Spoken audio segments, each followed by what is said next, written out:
Bismillahirrahmanirrahim. Assalamualaikum warahmatullahi wabarakatuh. Alhamdulillahi rabbil alamin.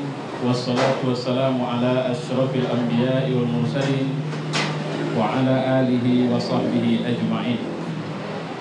Qala Allah fil Qur'an, a'udzu billahi as-sami'il 'alim minasy syaithanir rajim. Bismillahirrahmanirrahim. Wala tahinu wala tahzanu wa antumul a'launa in kuntum mu'minin. Jangan pernah merasa cemas, berduka cita. Jangan merasa khawatir. Kalianlah sebenarnya yang paling tinggi jika kalian benar-benar beriman. Shadaqallah wa shadaqa rasuluh wa ba'du. Hormat saya kepada Bunda, alhamdulillah ini kali kedua bertemu kembali. Di sini juga ada Ustadz Muslim Maksum NC selaku, mohon maaf Bunda, saya mengundang beliau untuk hadir selaku Direktur Rumah Dakwah, sebuah lembaga dakwah yang bersama teman-teman para duat kemarin kami gagas dengan satu niatan lillahi ta'ala. Jadi saya cuma bisa bilang niatannya lillahi ta'ala. Artinya apa? Saya bilang non partisan, bukan bila mazhab, tapi tidak peduli orang datang dari ormas, orpol mana, kita gabung bersama, kita godok bersama dan kita hasilkan karya untuk umat insyaallah. Pak Darwin alhamdulillah dan Pak Chandra teman saya yang memperkenalkan saya ke Paninda Hotel dan UBB, dan ibu-ibu yang 6 orang, kabar 6 orang ya tadi ya? 7, Masya Allah 7 orang yang harusnya 8 nama saya itu Bunda ya, harusnya 8 nama saya itu Jadi saya terus terang merasa ya cemburu lah. Ibu-ibu kalau tadi bilang niat ada, mimpi belum pernah, yang kebayang juga belum.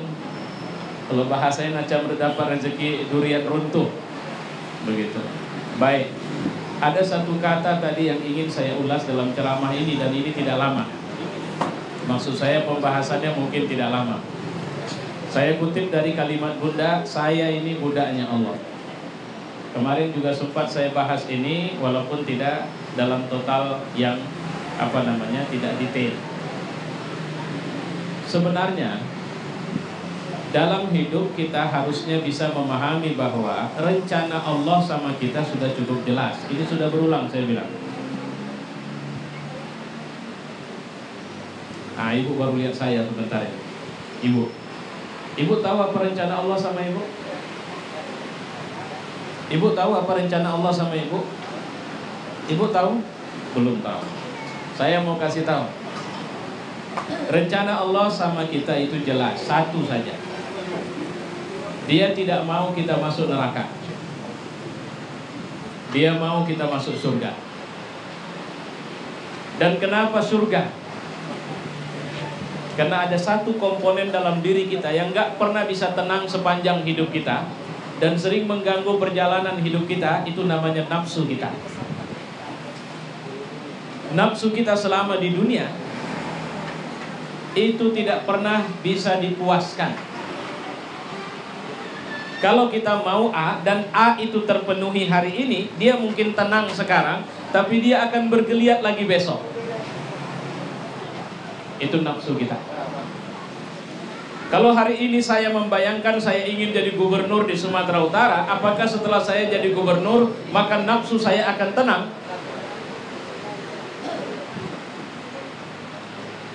Apakah setelah saya jadi presiden maka saya akan tenang? Apakah setelah saya punya mobil satu maka saya akan nyaman hidup? Itu karakter nafsu, dia tidak pernah puas. Dan Tuhan tahu itu. Makanya kenapa dia janjikan surga sama kita, bukan yang lain.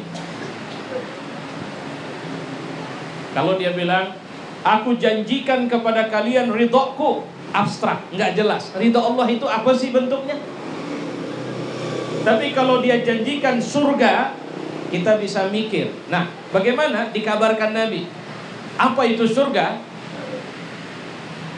Surga itu mala ainun ra'at. Pernah ngebayangin orang yang kayanya luar biasa, yang di dalam rumahnya saking luasnya ada kebun binatang, ada kolam renang, ada lapangan sepak bola, ada pokoknya semua mimpi. Nah, kalau mau dibilang, mimpikanlah semua kesenangan yang kita inginkan dalam kehidupan kita. Memang kalau cari sama orang tua, mimpinya udah sedikit itu. Mimpi saya tinggal satu, kalau bisa mati bisa mengucap syahadat saja ini bibir. Tapi kalau anak muda ditanya, apa yang kau inginkan dalam hidupmu? Ya, semua yang aku mau bisa dapat. Apa yang aku mau, coba detailkan. Ada orang mungkin bisa cerita kepada kita bahwa dia pernah masuk ke sebuah rumah yang dinding rumahnya dari emas.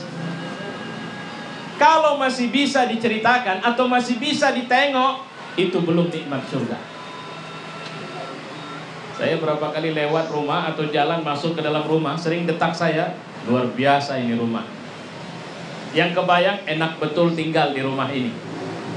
Surga adalah tempat yang belum pernah ada mata melihat kenikmatan seperti itu.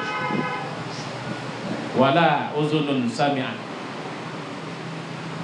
Ibu, bapak, saya pernah mungkin cerita kemarin tentang orang kaya raya itu. Ini kalau saya kira ini jemaahnya masih orang-orang yang kemarin juga mendengarkan ceramah saya di sini kan. Bagaimana kayanya orang itu, bagaimana kayanya Bill Gates, bagaimana kayanya orang paling kaya di republik ini, bagaimana kayanya orang paling kaya di muka bumi. Ada orang cerita sama kita, luar biasa. Masuk rumahnya itu, pintunya itu kita nggak nyangka itu pintu. Dengan berbagai cerita yang mengagumkan kita, tapi wala usunun sami'at. Surga itu adalah satu tempat yang di situ telingamu belum pernah mendengarkan kenikmatan seperti itu diceritakan. Pertama apa tadi? Mata belum pernah nengok. Kedua, telinga belum pernah dengar. Ketiga, wala khatar ala qalbil bashar. Belum pernah kebayangkan seorang laki-laki atau seorang manusia membayangkan nikmat seperti itu. Tadi saya kemarin jalannya macet, kebayang saya gimana mobil ini bisa berubah tiba-tiba jadi pesawat, dan nggak usah jadi pesawat, mungkin mengecil, saya di dalamnya mengecil, saya jalan di bawah roda-roda itu biar cepat. Kalau susah saya akan terbang ke atas. Wala khatar. Atau saya membayangkan bagaimana caranya supaya ketika saya pingin makanan, saya cuma memikirkan saja, makanan sudah di depan saya. Masih bisa kebayangkan, Bu? Masih pernah menghayal kayak begitu kan? Saya pernah waktu susah minyak, yang kebayang saya air di kamar mandi itu berubah tiba-tiba jadi minyak, supaya saya bisa dapat minyak. Wala khatar ala qalbil bashar.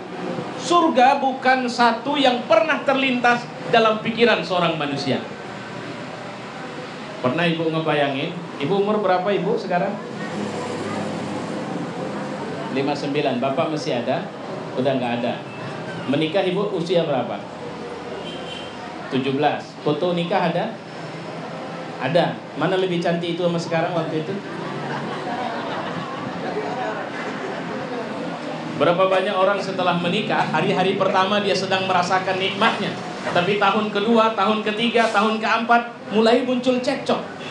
Kenapa? Kemarin sebelum nikah memang cantik kali kulihat, tapi sekarang kenapa yang di tetangga itu yang cantik bukan dia? Dan kemarin, nah ini nenek umur berapa nih? Umur berapa nih? Ini nenek 7? Iya ibu 75. Sebelahnya sama 78. 6. Masya Allah. Kenapa nggak bisa dipilih spesial gitu? Kenapa sih nek? Supaya jangan keruk. Di surga ternyata beda sama dunia. Surga itu tidak ada perempuan yang mau melihat laki-laki lain kecuali suaminya. Kenapa? Tiap pekan bertambah kencang kulitnya. Beda sama dunia.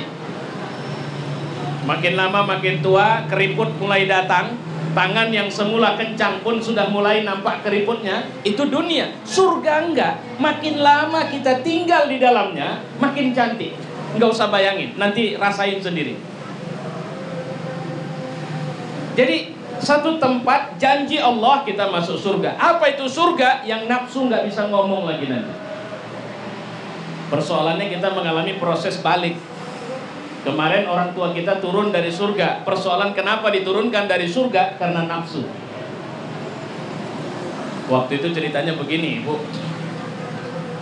Nah, ini kalau tadi Bunda nyinggung-nyinggung kepala daerah kita, saya waktu kampanye bilang begini, Ibu, Bapak, ini orang jangan dipilih. Tanya dulu dia punya mimpi apa ini. Jangan kita tidur satu kamar, bantalnya sama, tapi mimpinya beda. Ibu mimpinya apa? Kalau dia jadi pemimpin, maka saya enak nanti kalau susah saya tinggal minta tolong sama dia. Kalau saya sakit saya tinggal minta diobatin sama dia. Kalau anak saya tidak sekolah saya tinggal minta disekolahkan sama dia. Rupanya mimpi si pemimpin beda. Mimpinya enak kalau jadi gubernur, enak kalau jadi wali kota. Kenapa? Kemana-mana fasilitas oke, mobil dinas ada, rumah dinas ada, gaji tinggi, uang masuk rame. Tidurnya sama, mimpinya beda. Dan apa yang memotivasi mimpi itu lebih kepada nafsu. Ini yang perlu saya sampaikan. Nah, kenapa Adam diturunkan dari surga? Apa karena Adam dirusak setan? Kayaknya enggak. Ini perlu saya luruskan ini. Setelah Adam di surga, nenek moyang kita itu, Allah bilang apa? Nikmati semuanya Adam. Kemana saja mau pergi, pergi. Tapi tolong ya, satu ini jangan deketin. Apa yang tidak boleh dideketin? La taqraba hadhihi syajarah. Jangan deketin pohon yang satu ini. Oke, tidak ada masalah. Nabi Adam tenang, tidak mau deketin pohon. Kesana kemari tenang. Tapi di luar sana ada setan yang dia tahu betul Adam sedang mendapat kenikmatan luar biasa dari Allah. Dan setan ini dendam betul sama Adam. Kenapa? Karena dia masuk dalam daftar makhluk terkutuk karena sebab Adam. Dendamnya ini luar biasa. Dia sudah deal sama Allah. Aku akan mengecoh, aku akan menghancurkan, aku akan membinasakan semua anak keturunannya, dan aku akan bawa mereka dalam murkamu ya Allah. Kenapa? Karena dendamku sama dia. Tapi waktu itu setan gak bisa ngomong macam-macam. Bagaimana cara untuk merusak Adam? Adam, Allah itu bohong, gak bisa bilang. Sampai ketemu satu celah. Celahnya apa? Setan datang sama Nabi Adam. Ngapain datang kemari kau iblis? Enggak. Jangan takut. Ini lakuma minan nasihin. Aku cuma datang mau ngasih nasihat saja. Terserah Adam, gak ada masalah. Sebenarnya kau mau terima nasihatku, oke, tidak juga gak apa-apa. Tapi kurasa aku masih terutang kalau belum ngasih nasihat samamu. Nasihat apa yang mau kau kasih samaku? Sementara kau telah membangkang kepada Allah. Jangan curiga kepadaku. Adam, kalau bicara lebih tua, umurku lebih senior darimu. Kalau bicara surga, aku di luar masuk ketimbang kau, ketimbang daripada aku. Maksudnya aku di luar, kau belakangan. Jadi aku lebih pengalaman dengan surga ini, dan aku lebih paham seluk-beluk surga ini. Apa yang mau kau ceritakan? Aku mau nanya dulu. Enak gak di surga? Enak. Nyaman gak di surga? Nyaman. Mantap gak? Mantap. Pengen gak dikeluarkan? Oh janganlah. Tahu ibu, bapak, ini yang mau saya bilang, ini titik rawan kita sebagai manusia. Enak nggak? Enak. Mantap nggak? Mantap. Nyaman nggak? Nyaman. Mau nggak dikeluarkan dari sini? Oh janganlah. Ah itu. Kau tahu kenapa kau dilarang deketin pohon itu? Baru masuk racun. Enggak. Nah itu supaya kau tahu. Terserah kau mau terima atau enggak, itu urusanmu. Ku kasih tahu sama Allah sebenarnya tidak merencanakan kau lama di sini. Dan kelemahannya pohon itu, kalau buah pohon itu kau makan, kau kekal di sini. Dan kalau tidak kau makan, kau bakal keluar seperti rencana Tuhan dari sini. Ini yang buat Adam goyang. Goyangnya kenapa? Apakah setan berhasil menggoda Adam? Ya. Di titik mana? Nafsu. Apa nafsu yang paling sulit kita taklukkan, kita kendalikan? Nafsu merasa nyaman atas posisi hidup. Banyak orang kalau sudah jadi pejabat itu payah turun dari jabatan, sehingga dia berupaya. Saya banyak teman anggota dewan. Kali sekarang saya tanya berapa biaya untuk daftar masuk lagi jadi anggota dewan. Ternyata ada yang biaya untuk kampanyenya lebih dari 3 kali lipat biaya kampanye dia periode yang lalu. Kenapa? Yang memotivasinya lebih kekhawatiran kalau dia tidak duduk lagi di kursi nyaman itu. Jadi hati-hati, ada nafsu merasa nyaman yang kalau ibu masih punya duit, saya pikir kesana kemari nggak ada masalah kalau jalan. Tapi kalau duit di kantong sudah tidak ada, kartu kredit sudah bodong, blokir semua oleh bank, tidak bisa lagi kita ambil uangnya. Apakah kita masih bisa tenang dalam hidup? Nafsu itu seringkali dia baru goncangnya. Kalau cuma disuruh menyembah patung, saya yakin ibu belum. Kalau cuma dipaksa keluar dari Islam, saya yakin mati pun kita siap. Tapi ketika dengar mutasi, saya pejabat ini, mau ada mutasi, maka saya akan beling satan. Bagaimana caranya supaya saya jangan dicopot dari jabatan saya? Kenapa? Karena rasa nyaman nafsu itu. Anak gadis seringkali stres kalau sudah ada komedo atau jerawat nonjol di mukanya. Kenapa? Tidak nyaman. Apa yang membuat akhirnya Adam sama Hawa makan itu buah khuldi? Jawabannya sederhana. Karena kayaknya memang ini nasihat setan ini betul. Kenapa? Dia lebih senior dari kita. Surga dia lebih paham dari kita. Dan dia sudah dikeluarkan dari surga. Kayaknya dia benar. Nggak apa-apa lah kita coba saja makannya. Tapi begitu dimakan apa kata Allah? Hei Adam, kan sudah kubilang sama kalian, innahu lakum aduwwum mubin, bahwa setan itu musuh kalian.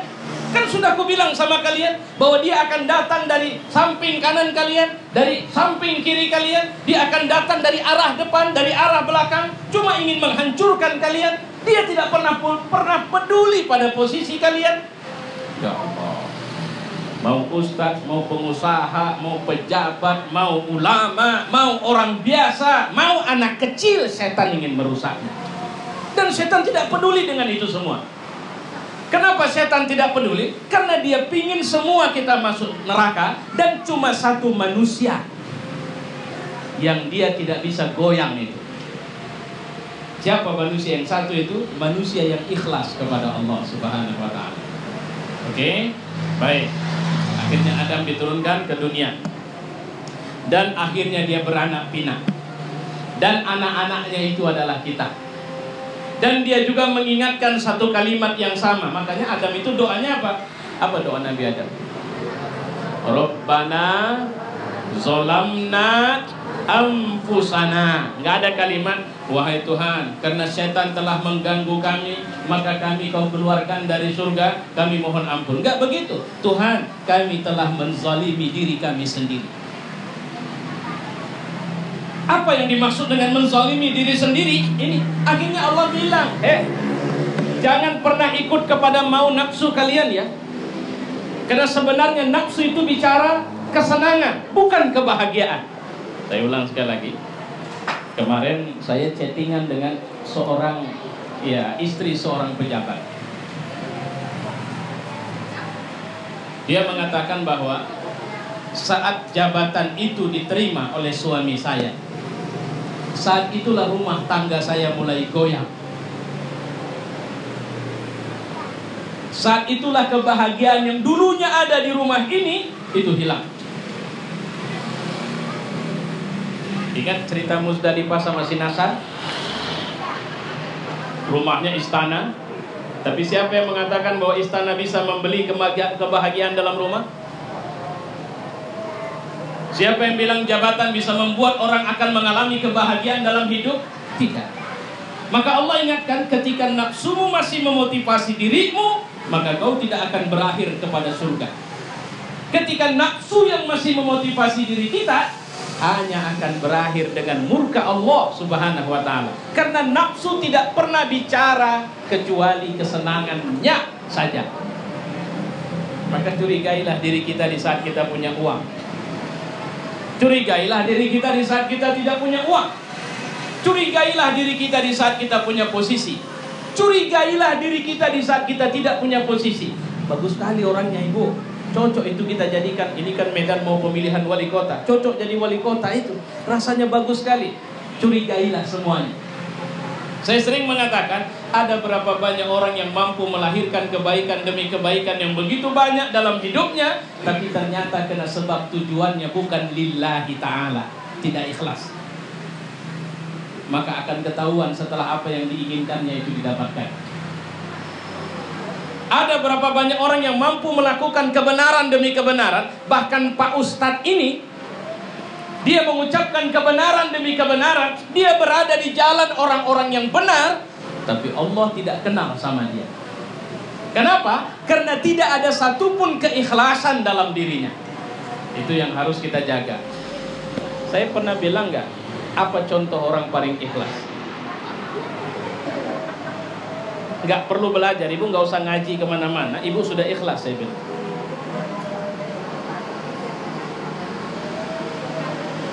Jaga anak.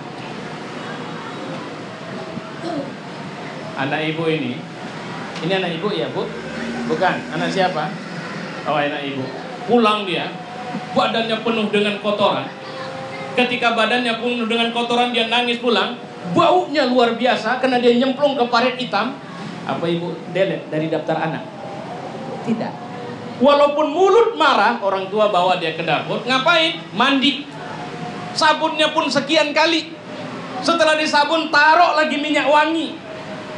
Dan tidak ada. Kenapa dia mau melakukan itu semua? Adakah janji kita sama anak-anak kita ini? Nanti kalau besar, nah, kau harus bayar, mulai kau kerja, rutin kau bayar gaji, dari kau itu potong 50% untuk emak. Kenapa? Ganti biaya membesarkan kau. Ada nggak? Tidak ada. Kita tidak pernah bicara tentang apa yang harus diberikan anak kepada kita, tapi kita selalu bicara bagaimana caranya agar anak sekurang ajar apapun dia, minimal kita bilang sama Tuhan, tolonglah Tuhan, jadikanlah dia anak yang baik, ketuklah hatinya.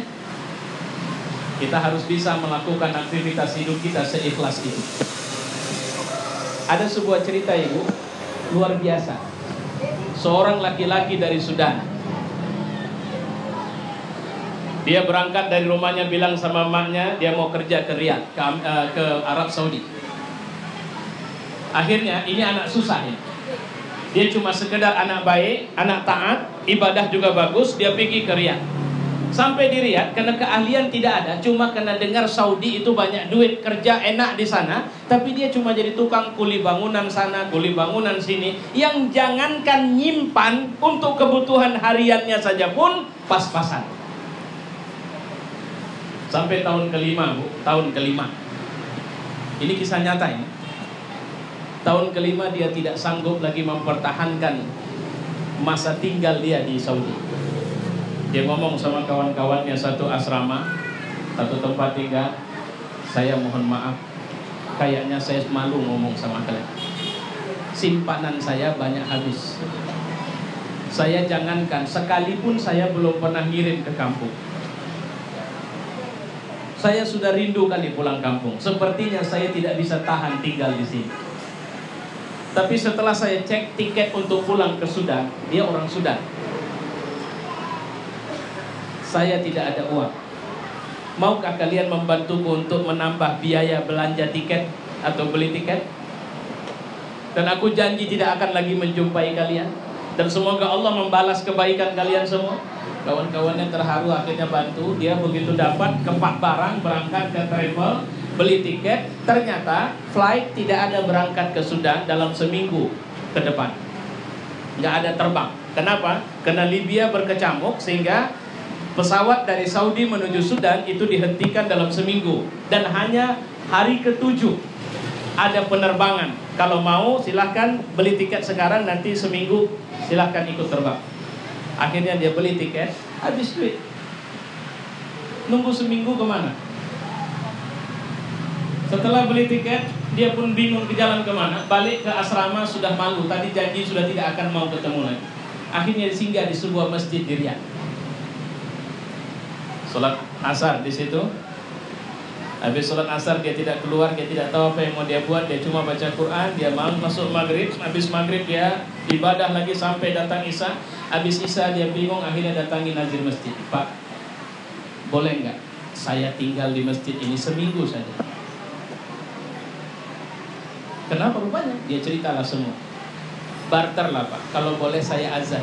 Tadi maghrib sama isya dia sudah azan. Ketika akhirnya dia dibenarkan, maka subuh pagi itu ada orang yang biasanya jarang cepat datang ke masjid. Hari itu dia mendengar azan ini terkesan sekali, dan dia pun datang ke masjid. Berlangsunglah itu 7 hari. Pada hari ke-7 malam selepas sholat isya dia pamit sama nazir masjid. Pak, izin saya mau ke bandara sekarang. Kenapa? Flight saya jam 5:30 pagi. Jadi saya kira biarlah saya nginap di bandara dari sekarang saja Pak. Oh iya, iya. Jadi saya terima kasih seminggu sudah tinggal di masjid ini. Baik. Sampai bandara, biasalah check-in Ibu. Habis check-in duduk di ruang boarding. Beberapa saat sebelum pesawat terbang, dia didatangi oleh beberapa laki-laki berbadan tegap dan bertanya, siapa yang bernama Sian? Saya. Oke, yuk ikut kami. Kemana Pak? Ayo, ada orang yang mau bertemu dengan Anda. Pak, saya mau terbang dan saya enggak Pak. Pangeran mau jumpa sama Anda. Rupanya putra mahkota kerajaan salah satu. Jadi kan banyak itu, putra mahkota itu banyak. Jadi yang disebut dengan pangeran. Pangeran mana Pak? Oh, udah ikut aja nanti ketemu orang. Begitu datang dibawa ke istana, duduk. Lantas kemana kau tadi pagi? Kau tidak azan subuh kan? Iya Pak. Karena kau tidak azan subuh, aku lambat bangun. Sepekan ini aku merasa sesuatu yang berbeda ketika mendengar azan. Itulah yang membuatku sepekan ini aku bisa begitu mudahnya berangkat ke masjid. Kenapa kau tidak azan tadi? Kemana kau pergi? Saya mau pulang. Kemana? Ke Sudan. Loh, kau bukan orang sini? Bukan. Kenapa kau pulang? Ceritalah dia pelan-pelan. Oke, berapa tahun kau sudah tinggal di sini? 5 tahun. Berapa gaji? Gak pernah tetap. Oke, berapa yang paling tinggi gajimu? 1.400. 1.400. Oke. Coba kau kalikan 1.400 kali 5 tahun. Udah? Berapa? Sekian. Oke, ambil cash. Nah, kau ambil ini. Ini gajimu 5 tahun ku kasih sama. Pulang kau ke negerimu. Tapi ingat, 3 bulan kau harus balik kemari. Kau senangkan keluargamu dengan uang itu. Setelah 3 bulan, jadilah Bilal di masjidku itu. Dan jangan pernah cari kerjaan lain. Dia nangis sejadi-jadinya. Ini saya tidak sedang bercerita khayalan. Ini saya cerita kisah yang saya baca, yang menceritakan kisah nyata seorang pemuda Sudan. Apa amal yang paling banyak dari dia? Itu tadi, kesabaran dan istighfar yang sering dia lakukan di jalan Allah. Dia minta ampun terus kepada Allah. Ibu yang mulia, saya cuma mau bilang, apa yang saya tangkap tadi sederhana. Jangan pernah puas dengan apa yang kita dapat di dunia ini. Maaf Bunda, kalau boleh saya mengatakan satu hal saja. Jangan pernah peduli dengan apa yang dibuat orang sama kita. Karena kalau kita mempedulikan apa yang dibuat orang sama kita, itu yang lebih sering akan menjerumuskan kita. Apa sih yang bisa dibuat orang kalau kita berencana ingin dapat surga Allah? Ketika kita buat baik, dia akan memuji kita. Pujian itu bisa merusak kita. Ketika kita buat buruk, dia akan mencaci kita. Cacian itu akan menjauhkan kita semakin jauh dari Allah. Maka tutup kuping ini dari makhluk, karena semua perilaku ini lillahi ta'ala. Karena kalau kita peduli sama manusia, manusia ini gak ada betulnya. Semua kita itu salah. Apa yang kita buat, ada saja mulut orang. Saya sering kali menakar, kalau sedikit mulut orang ngomong, tandanya kita tidak akan sukses besar. Tapi kalau banyak orang bicara tentang kita, tandanya kita akan sukses besar. Kuncinya cuma sederhana, bersabarlah di jalan itu. Kenapa? Karena di jalan yang sederhana itu mungkin orang tidak melihat ada kemewahan, tapi ada keteguhan. Dan keteguhan itu jauh lebih mahal dari kekayaan yang dimiliki dunia ini. Kenapa? Karena banyak orang bisa bicara hebat. Saya ini bisa bicara keras, bisa bicara hebat, bisa bicara sebagainya. Tapi nanti begitu dekat pilkada itu biasanya calon-calon itu mendatangi itu. Oh ini sompat juga dia nih, kan begitu. Jadi begitu mendekati, apa yang terjadi? Adalah harganya yang cuma 10 juta, yang 5 juta, yang 20 ribu. Adalah harganya mungkin karena jauh lebih payah. Hanya satu mobil, selesai. Bukankah Allah telah membeli kita dengan surga harganya? Dan Allah cuma bilang, kalau memang kalian sudah membeli surga dariku, cuma satu yang aku minta, jangan atur lagi diri kalian sendiri, biar aku yang atur. Kenapa? Aku punya rencana besar untuk kalian di dunia ini. Apa rencana besar itu? Rencana besar itu adalah menjadikan kalian sebagai khalifahku, pemakmur bumiku, pemimpin dunia ini. Apa yang harus dikhawatirkan lagi? Ibu doa anak, ada seorang ibu yang selalu mendoakan anaknya menjadi hafiz Quran.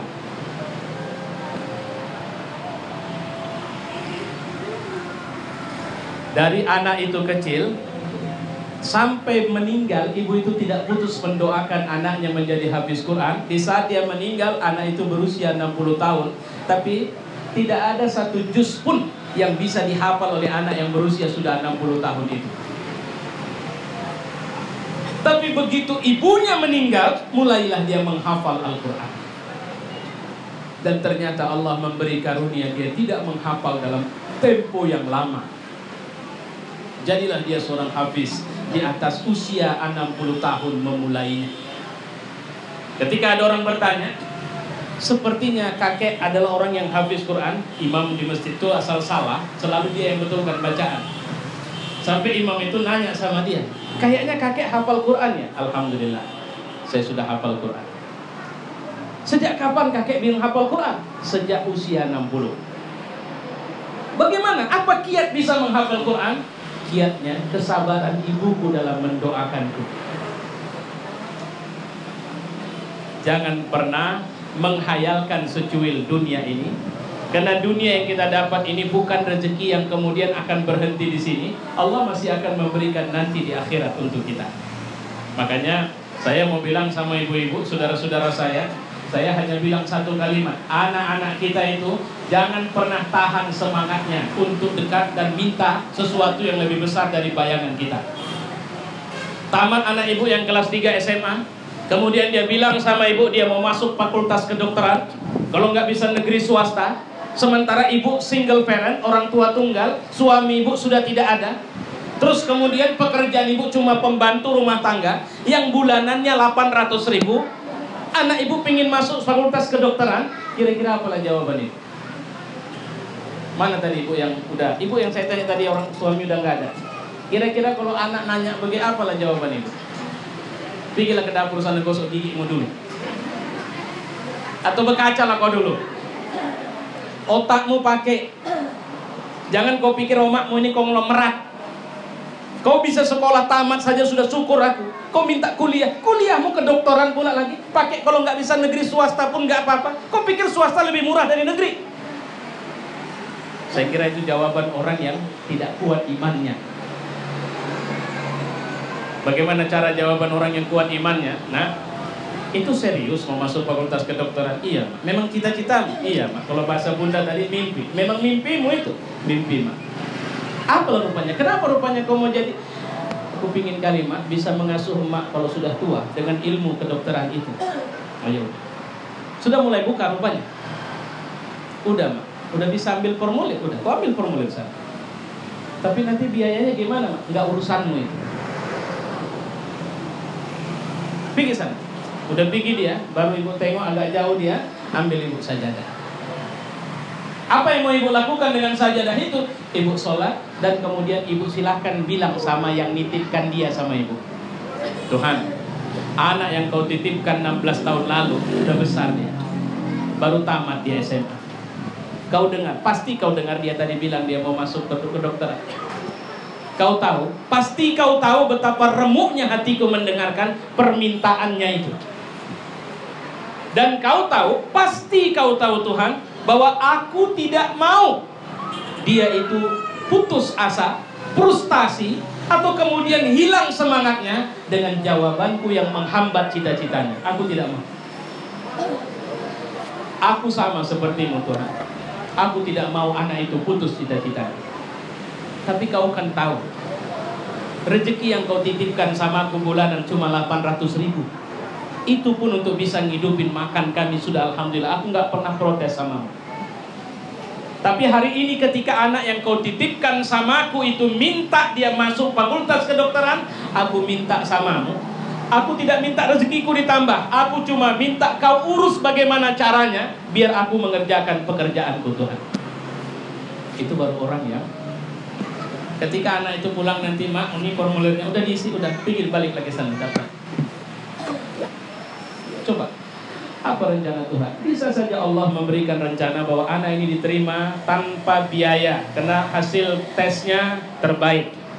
Begitu semester 1, ternyata dia menang dan dapat beasiswa bulanan sekian. Akhirnya Allah menjawab dengan caranya. Mohon maaf lah saya kalau cerita agak sentimental sedikit. Saya dibesarkan orang tua yang kami itu lebih sering jarang ketemu nasi ketimbang ketemu.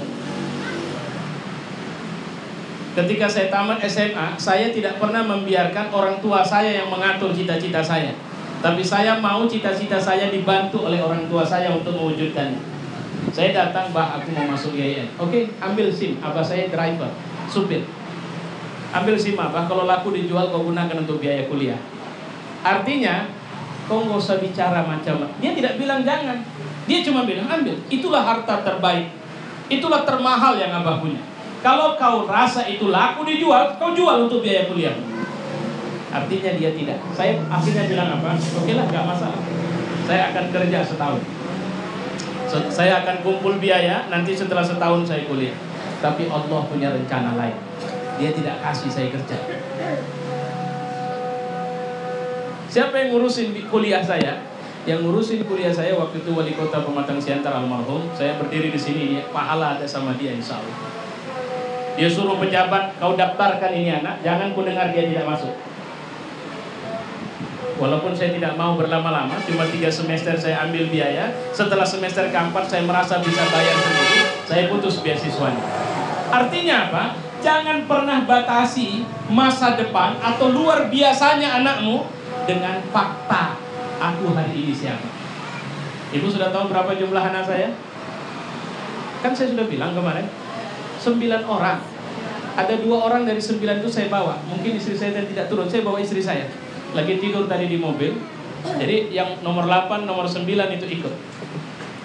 Apa?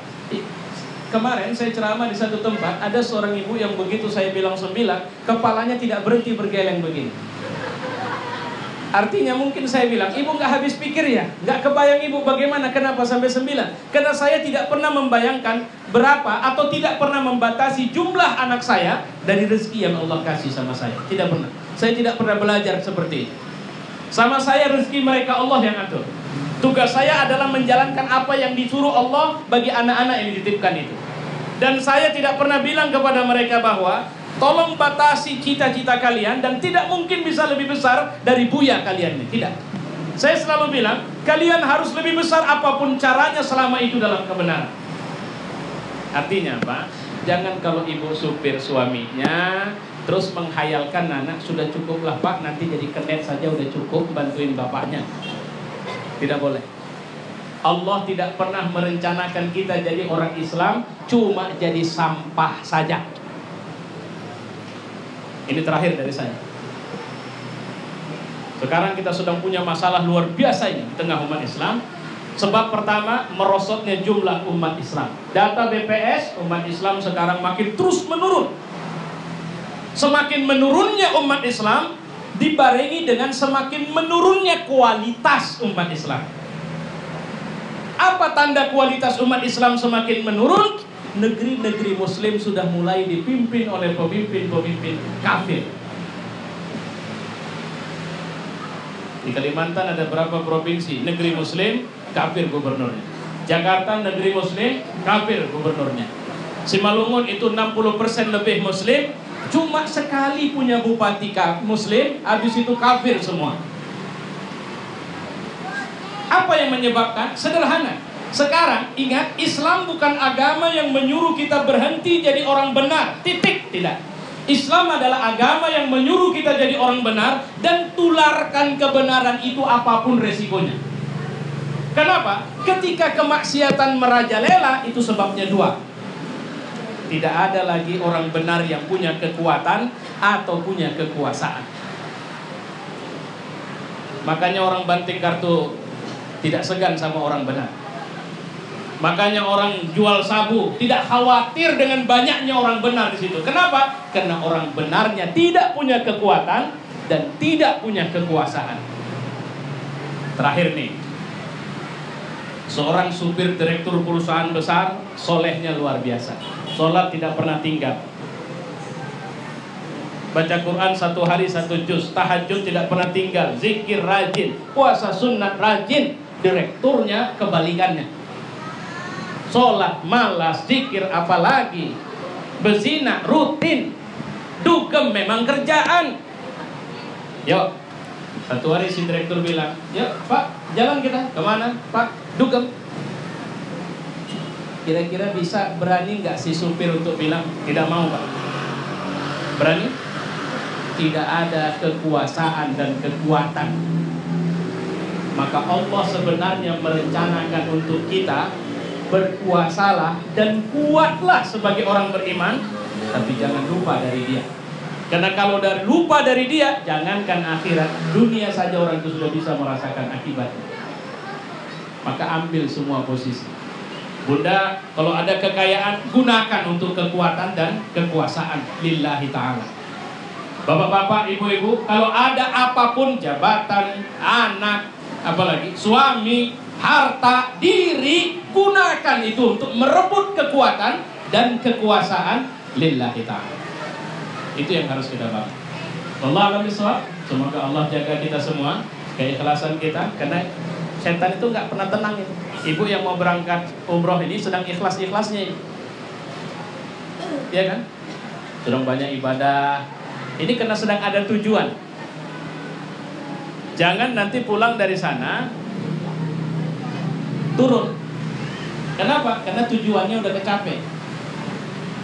Jadi tanda orang ikhlas tidak tergantung suhu atau cuaca. Mau dipuji orang ya ono, tidak dipuji orang ya saya jalan. Apa urusan saya? Saya menjalani perjalanan saya dan pekerjaan saya yang mengatur jadwal saya Allah. Dia yang menentukan kapan saya berhenti, bukan Anda. Dia yang ngasih saya rezeki, bukan Anda. Dan rezeki dari Allah itu sangat tergantung dengan kekuatan keimanan kita ketimbang nafsu kita. Wallahu a'lam bishawab. Wassalamualaikum warahmatullahi wabarakatuh.